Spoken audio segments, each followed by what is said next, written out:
It is commodities as well that seem to be slumping in trade. Oil is recovering a little bit in the early session across Asia, but let's not forget it's declined 11% in the last 7 trading days. And who better to talk about oil than Peter Mcguire himself, who joins us in our Bombay studios. Morning, Peter. Thanks for joining and welcome to India. Welcome to Bombay, actually. Peter, what's going on with crude? Because I think the market had bought the idea that OPEC's production plan was working well. Crude was staying above levels of $50 a barrel mark. Till, of course, Saudi energy ministers come out and said that Saudi is not going to shoulder all the cuts. And in fact, they've said that they've breached production cuts. I think that's really, and good morning, Samina, good morning, Pronoy. I think it just really shook the market a little bit, and considering that it came out of left field, and no one was expecting to see that increase as far as production. We understand that Libya and they're not tied to the OPEC deal, and I was there in November, and hopefully be back there at the end of May to see what is going to transpire. But we're only 3 months or 2.5 months into it, and to see Saudis now over 10 million barrels increasing production. You would have to say that what is the ultimate agenda? This time last week we had that large meeting, all the hedge funds and all the money managers in Houston, and the prices of $53, $54, everyone's saying, well, there's potential to take out higher, and now we're sitting here at 48. Big sell-off, wash out. Yellen today, it's a very, very mixed bag if you look at the whole energy sector. Peter, I still want to just talk about supply before we come on to demand and what that picture is playing out like. So at 47, 48, how do dynamics play out? So while Saudi is breaching the OPEC production cuts that they'd promised on one hand, secondly, you have shale. So the minute crude goes above 50, you have excessive production coming in from shale. Exactly. How are these dynamics going to play out? Because I would imagine that if shale continues to play the market at higher crude prices, it's unsustainable. Well, it is, and this is the great challenge for them, but it's a very flexible workforce, because these guys that work in the shale industry in America, they can go from being an Uber driver, with all respect, to being on a rig within a matter of weeks. And because of price flexibility, and we all understand elasticity as far as economic term, that you're seeing more production and more Baker Hughes rig counts catching up and ratcheting up each week. So these guys have got a front and centre approach. They're very much in the market. But what's been interesting is over the last 14 to 18 months, they've cut through technology the actual costs. So instead of being that high 50s or $50 barrel, they're in the 40s now. And some of them are even more aggressive as far as technology and how that's washed over to create a more greater opportunity for them to match and be involved in the market. Right. Peter, continuing on that, as you said, there was this meeting in Houston. Rarely do we see that shale producers and OPEC producers are meeting and discussing issues, but nothing material came out of it. There's this border tax which is being proposed. Typically, we've seen WTI trading at a discount to Brent. Yes. What could the implication of that be in terms of Brent pricing and the discount that it commands to Brent? Because the embargo was also lifted last year, right? Well, exactly right. I mean, that's another handbrake that I think could greatly affect the market, but it's just a work and see approach. There are so many mixed, I suppose, sentiments coming forward from the Trump administration about border taxes, what's happening as far as the Fed, the growth cycle, Dow at all-time highs. There's so many conflicting or more importantly, fabrics to this particular story that are sitting there going, what's going to be the outcome? Is Brent going to rocket up? Is WTI going to be a greater discount? There's the price divergence. Where does the shale situation sit in all of this? And more importantly, does OPEC continue 2.5 months in? Is it going to be a straight game all the way to the end of June? And they're going to say, yes, we hit those targets and there's no problems. So whilst we can examine or take on board those concerns, I think the great issue at the moment is what is happening as far as production cuts. Is OPEC going to manage it? And where do the shale move in? Border taxes, I'll sit that one out and just wait and see what happens after what Mr. Trump's administration declare. Right. There's also one motivation that Saudi Arabia has, and probably the biggest one is Saudi Aramco's listing and the kind of valuations they get from there. Absolutely. Do you think that will tide over all other factors when it comes to adherence in terms of their own compliance and what they've committed to see a higher crude, to see crude at probably close to 60, seek a greater valuation for Aramco? Well, there's no doubt that when you examine from you only got to look at business studies, and you want a higher price if you're going to market with an IPO. The challenge is, of course, what is the true value of your reserves? We haven't had a true number since about '89 from Saudi Aramco. The second point is, what's the valuation of the stock? Is it a $2 trillion corporation? You've got some people coming in and say it's only worth 400 to 500 billion. So there's great price divergence. Second point is, where is it going to be floated? There's not many markets that can handle it. Certainly the New York Stock Exchange can. Is it going to be a mixed listing, going some to London, some to New York? Is it going to Hong Kong? Is it going to be across numerous markets, or are it only going to be centred on one? So all of this needs to be worked through, and no doubt that what they're after is a higher price over the next period. If crude comes down and it gets smashed again to the $40 and all those money managers and hedge funds move out of it and go short, they could push it lower. These are challenges that are going to work out, and it's going to be a fascinating not even 12 months, probably 6 to 12 months, how this all washes through. Peter, what about demand? Because while data indicates that, it's back and forth really. So US stockpiles this time around indicating that demand is sort of picking up and supply outstating supply. Yes. But we had OPEC that's raised its forecast for 2017 on oil demand for the year. So, of course, you've got the US, which is going aggressive on growth internally, so that would be a positive. Europe, on the other hand, is supposed to increase demand, and you've got Asia Pacific. But in between all this, there's political uncertainty, there's higher interest rates in the US, and the global situation, as much as markets reflect otherwise, still doesn't look solid. No, it certainly doesn't, and I take all that on board as far as, and the washout of all that is one thing called price. So if you've got the demand picture, and we're saying by 2020 there could be over 100 million barrels a day as far as consumption. You've got drawdowns as far as electricity. What's happening in new age energies? Is the world going at 100 miles an hour towards electronic vehicles, automated driving? What's going to happen over the next 5 to 10 years as far as that demand picture? Will we see India take on board Priuses and hydrogen cars, or whatever is going to change, I think, some form of that landscape? And whilst we're going forward and we're going to push towards that 100 and 100 plus number, there's going to be new technologies, innovations and ways of doing things that are going to outstrip and possibly pull against the fabric of all of these components as far as crude oil and consumption. I just want to extend this conversation beyond what we see on the screen. What happens to the Middle East? Because, I have family and friends who live in Oman and Dubai, and the landscape has changed overnight. Yes. You've been talking about crude at $60 a barrel to what now? $35, $40, $45 a barrel. In the next couple of years, what are these countries going to do? Do you have a sense of that? Are you talking to governments? Because if these are economies driven and determined by crude. Let's just look at Saudi Arabia as a test case. That's a fascinating city and a fascinating country, and more importantly, its demographic as far as youth. They've got a large young population, very similar to India, and their challenge is a great percentage of their population is employed by government. So their budget deficits over the last matter of a year and a half to 2 years have been monstrous, and that's one of the probably reasonings that they've gone down that IPO route for Saudi Aramco.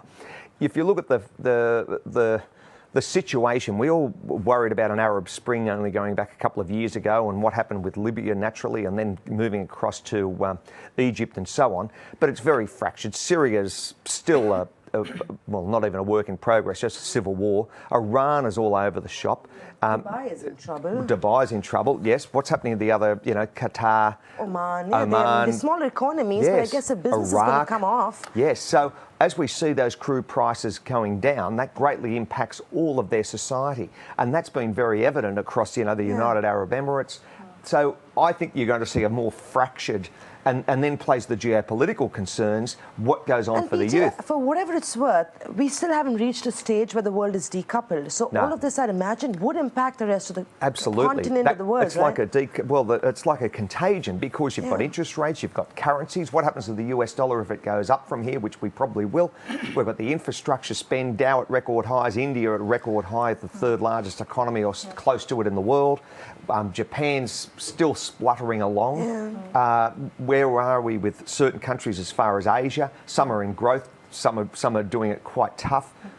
So I think that's all the combination of so many factors, which in turn is very evident with bond yields and currency fluctuations. It's just an amazing time in the market. Peter, you're here on an interesting day. So at late tonight, early morning, we'll have the FOMC outcome as well. What's your view there? What's your expectation this time around? And do you think, another aspect is that probably they have been left behind the curve. Yes. Will the quantums become more aggressive? Is there even a chance for that to happen? Well, first off, I think that some analysts were saying we could see 4 this year, but I think that's fairly aggressive, and I think it'll be probably more to the 3. Let's see what happens as far as commentary from Yellen, but yeah, let's assume that we get 1 or 2, well, 1 today, and then we get another one in June or July. The next part, of course, is what's going on with the Trump administration. That solid push as far as unemployment numbers, inflation. Whilst cheaper energy costs and foods, that's always a plus for the US economy, and everyone seems to have a full wallet at the moment, similar to many of those other jurisdictions. They're doing very, very well. So as we push forward, I think that the administration, or pardon me, the Fed will be very contained. They realise the softness. We've got elections going on in Europe over the next 6 months. 3 are going to be outstanding to watch. And we've got Theresa May just pressing the go button for Brexit. So when you roll all that across, that's a very interesting cake. There's some wonderful ingredients. So I think that the Fed's going to be very conscious what happens with Scotland. Do the Dutch and Wilders get in? What happens as far as Germany? Greece, and do we see not only a decoupling but a disintegration of the euro? I remember Jim Rogers, and going back about 5 or 7 years ago, and he was saying that you'll probably by 2020 see a disintegration of the euro. I think you're probably right. And there just seems to be that whole EU is absolutely just being eaten away at the core. So all of those taken on board, I think the Fed's got to be very mindful, because America is not just a single entity. There are many trading partners, and Trump administration are conscious of that. He's a big vision thinker. He's a Modi sort of guy, and he's a deliverer. And I think he's going to make America, get back on its feet. America's proud again, and #1, huh? Yeah, you bet. Peter, I just want to talk about. So, firstly, of course, before we move on, what's your target on crude? What are you telling your clients? Are you going short? Are you buying? What is the trade? I mean, most of the traders over the last, say, 3 to 4 months have been very bullish after the OPEC meeting. We were seeing, 53, 54, 55, big interest. I mean, a lot of our traders trade on crude, and it's a highly liquid market, pardon the pun, and everyone was conscious that you could see a further push up. But after you've got the money managers and people are seeing that and all of those components in a big strip out, you saw the shorts entering the market in the last matter of days, and really quite aggressively. So many traders are sitting on their hands just trying to get some balance or a bit of equilibrium, in the sense of, well, what's happening with Janet over here? This week's a big one. Stock markets and all of those factors in turn. So I think at the present time, they're just sitting on their hands. They may see further softness. And most traders, retail, are very global in their perspective as far as what they look at for price points. Do you think crude could break 40 in the near term? I don't think they'll let it happen, unless...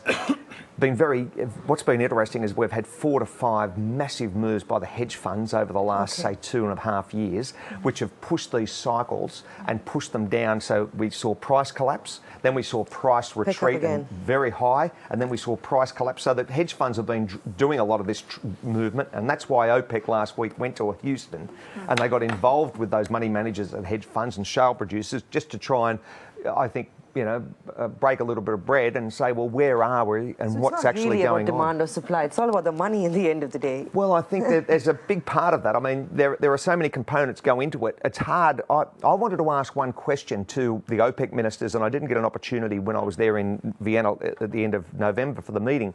And I wanted to ask, where do you see price? And there were a lot of skirting around issues, and I wanted to know and nearly to a point, they need to ask, on what day do you see what price? Yeah. Because this time last week, I could have been sitting here and saying, I think we're 50, 53, yeah, could see 55. Now we're saying we could be 45. Yeah. So there are so many factors, and if you see a stronger US dollar, that's going to help the US, and pardon me, it's going to help the crude market. So in turn, let's just see where Janet plays. I think there's a lot of uncertainty. It's interesting you talk about the US dollar. So because let's string it up a little with the base metals firmament as well.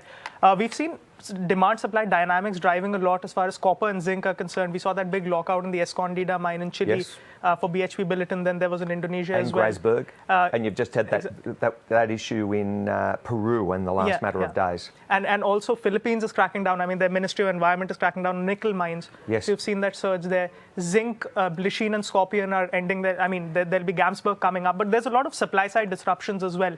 Do you believe that the momentum is likely to continue even from these levels on? Well, roll it even across to iron ore.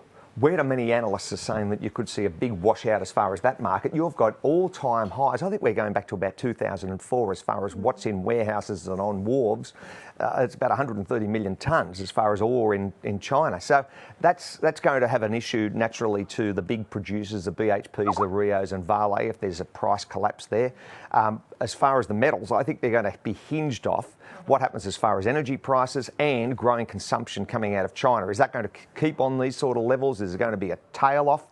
And so I think you're going to see volatility in those markets. Again, only a matter of 2 weeks ago, you could have seen the 61, 6200 handle for copper, and now it's well under that. So there seems to be a very much if you look at that CRB index over the last matter of a week or so, you've seen a washout as far as energy, precious metals, base metals, agriculture, grains. They're all had a pretty tough time. So maybe we had that rally was too strong after I suppose the inauguration rally as far as commodities, and that was uplifted, but I think you're going to see greater price swings over the matter of the next few months. Right. Peter, what about gold? I mean, talking about political uncertainty, I know a stronger dollar does not usually garner well for gold, but we can't take our eyes off what's going on in Europe, like you said. Brexit on the cards, Grexit, and of course, Netherlands, France, Germany. All of that will keep gold, I'm guessing, to be an attractive bet. I mean, George Soros still thinks that gold is a buy and not topping out. Well, I agree with him, and I think that you're probably, for the longer term, you're probably the best part of potential 1150 to 1250 unless you see something dramatic happen. What can be dramatic? Geopolitical concerns, North Korea. Does something escalate there?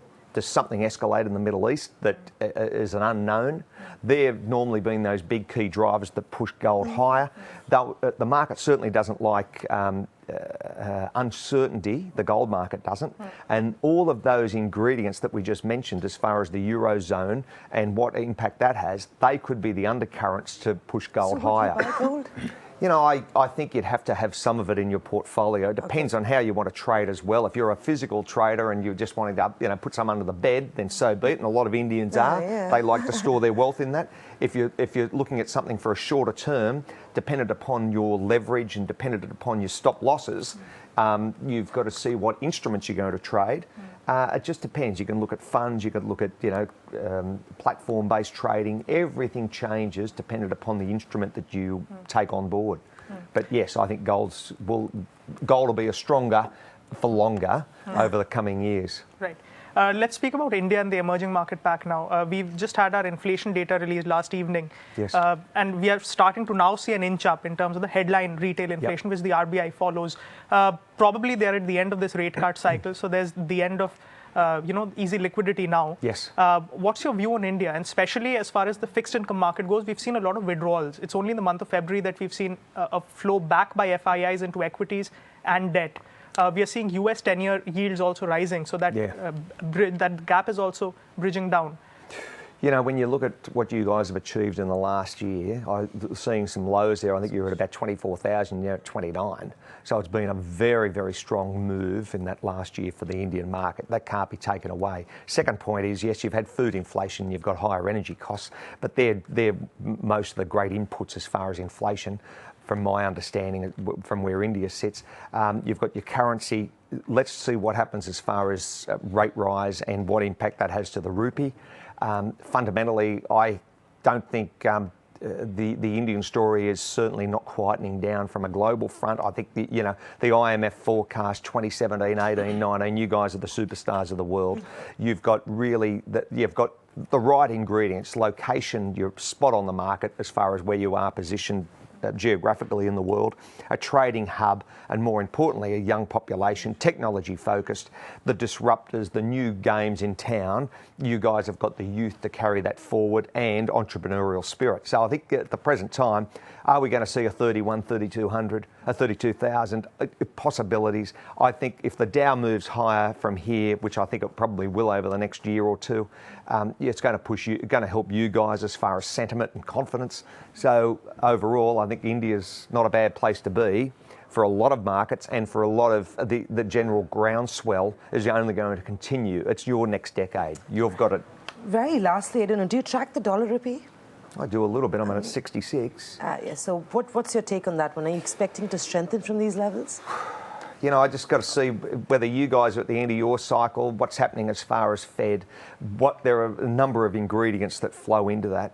At the present, I think at these sort of levels, I think are just about right. So I think very lastly, to wrap this up, what is that one commodity that you're bullish on right now? Is there any one out there? I think if the question was bearish, Peter would have more longer list on that one. I'm sitting out for the next couple of days. I think what happens tonight will be very interesting, and where we are over the next matter of weeks. I wouldn't have expected this time last week for for crude oil to wash out, but here we are. So at the present, I'm sitting and I'm not sitting on the sidelines. Thanks, Peter. Good talking to you, and have a good trip in India.